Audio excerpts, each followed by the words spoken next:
just use 103 USDT, and as per observation, if we like hit I think 3.8 in USDT, we get around 19,000 USDT.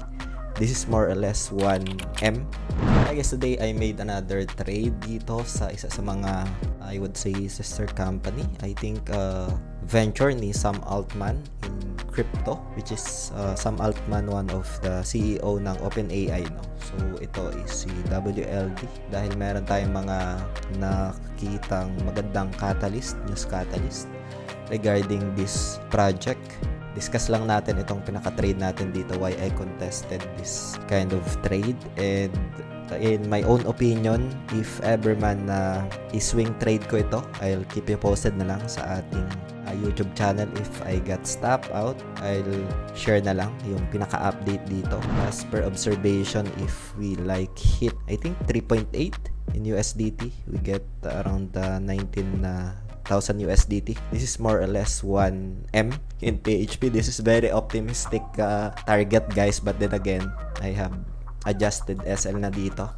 Any of this, kung saan man yung magiging result nito for 4 months, if ever na bumalik sa downside, SL yung makukuha natin dito, and this is 17 USDT, more or less around 1K. Yun, abangan nyo guys yung mga update natin dito. But before we start sa discussion natin today, kung hindi nyo pa na-like itong video na ito, please like this video first.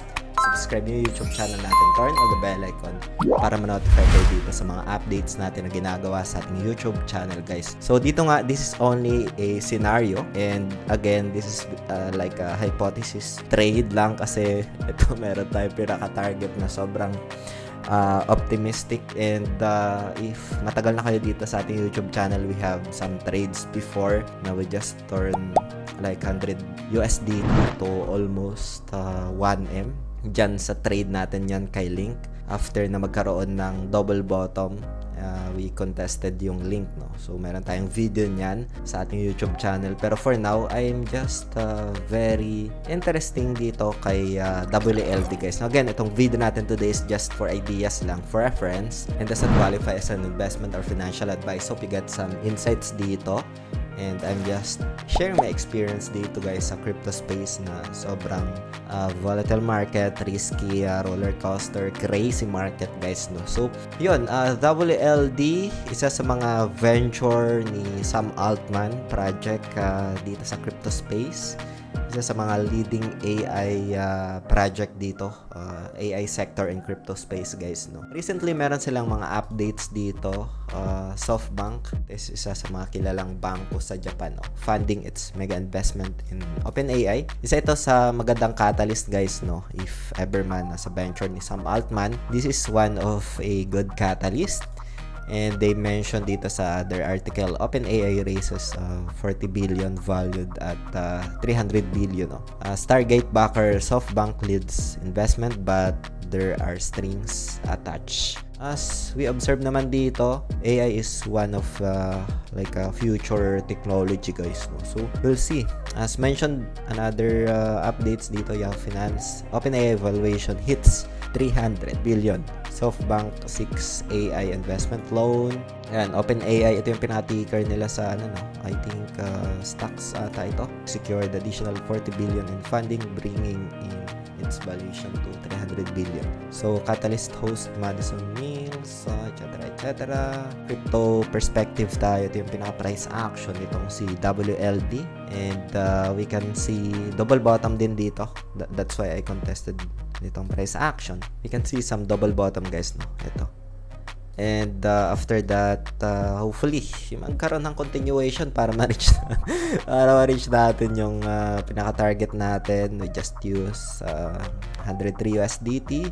Leverage natin 50x. That's risky if you're a beginner. That's why we quickly adjusted yung SL natin dito, na if ever man na bumagsak siya ulit dito, ma-SL tayo at 17.74 USDT na lang yung makukuha natin, comparing dun sa optimistic target natin na 3.8, no? But then ayun, guys, itong price action ni WLD ay umabot ito ng if I'm not mistaken, check natin almost 12 USDT guys, no? That's like noong March 2024, and na-sustain yan up until 7 USDT hanggang April 6. So coincidence ata ito, April ngayon.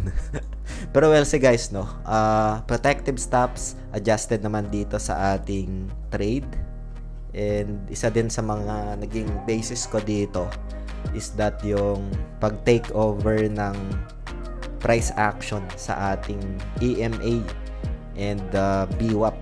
Nasa taas na yung price action, tapos yung VWAP and EMA natin ay nasa baba guys, no? So we'll see kung saan hahantong itong ating trade dito kay WLD, and target natin masyadong optimistic, pero we have adjusted SL dyan if ever na bumalik yung presyo around 78 cents ay instead na 1M yung target natin, 17 USDT na lang yung makukuha natin dito, and that's around 1K guys, no? So yun, hope you get some insights, entertain kayo dito sa ating video today. I'll keep you posted kung ano man yung magiging result dito sa ating trade kay WLD, and kung meron kayo mga questions, just feel free to comment lang sa comment section ng video na ito.